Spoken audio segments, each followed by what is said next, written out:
I had a hard time making friends when I came here to the United States because not only did I not know how to speak English, I was also different. But after years of trial and error, I kind of figured it out. So I'm going to give you some tips on how to do that. And I hope that this video guide will help you make strong and lasting friendships here in the United States. All right, let's get started. Number one, be aware that you're different. Some things may be normal to you that could be offensive to the locals. For example, topics like religion and politics, are pretty heated. Some of you may even, I'm just gonna say it out loud, eat dogs. But here in the United States, they treat their pets like they're actual human beings, like children. So avoid talking about those things until you actually get comfortable with them or they get comfortable with you. How do you know if what you're about to say might push them away? Well, in general, if it's unkind or if it's emotionally hurtful, then don't say it, even if you think it's funny. Number two, try joining several groups. Now, we talked about this before, but what I mean by this is that you don't have to commit to one group. For example, let's say you join a basketball team because you wanted to play basketball, but after 2 or 3 weeks of playing with them, you find out that your personalities actually aren't compatible. So just try one group for about a month or two, and then try another one, and then another one, and then another one, until you find the one that you want to commit to. Number three, move on if it doesn't work. Some people won't accept you for being different. Some people will invite you into their lives, but you're going to have to push them away for whatever reason. You probably don't like them or they're outright dangerous. But whatever the case, it's okay. Just move on. There are plenty of individuals here in the United States for you to make a bond with. Number four, let them know that you're new. Being humble is better than pretending like you already know everything. So some of the things that you could say are the following. Hey, I just moved here, so I apologize ahead of time if I say something weird or offensive. Hey, I'm still learning about the US and the US culture, so bear with me if I'm a little bit slow. I'm still learning the English language, so I hope you understand if I'm struggling a little bit. I mean, you don't have to say them exactly that way, but some phrases that are similar to that to get the point across should be enough. Number five, don't try too hard. If you find yourself being desperate to feel accepted in a group that is not the right crew, I'm going to give you an example.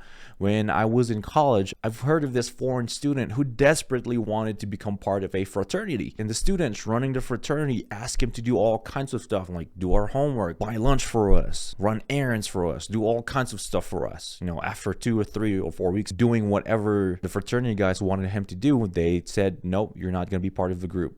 So they took advantage of him. Doing stupid stuff like that just to impress others and to be part of the group is not something that you want to do, because things should take their natural course if it's a true relationship where you're not being taken advantage of.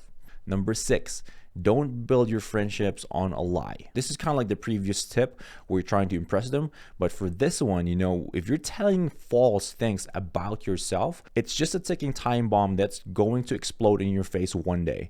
Let's say you develop a bond with them and then down the road, they find out that, oh, wow, you're a fraud. It's going to feel like you stuck a knife to their chest. So try not to do that. Be yourself. Number seven, be genuinely interested in them. When someone's listening to you, like genuinely listening to you as you tell your story, it feels good, right? Because you're thinking, wow, this person's actually listening to me. They're interested in knowing all about me. So make them feel that way as well. And when you're doing that, of course, you're practicing your listening skills. But when you are truly interested in learning all about them, they're going to feel valued and special. And they're going to say, oh, this is a person who actually wants to be friends with me. Number eight, share some interesting things about you. I mean, assuming they're not going to be offensive. For example, for me, I've actually cooked rice on wood fire before, so I think that's pretty cool. It tastes better when it's actually cooked in wood.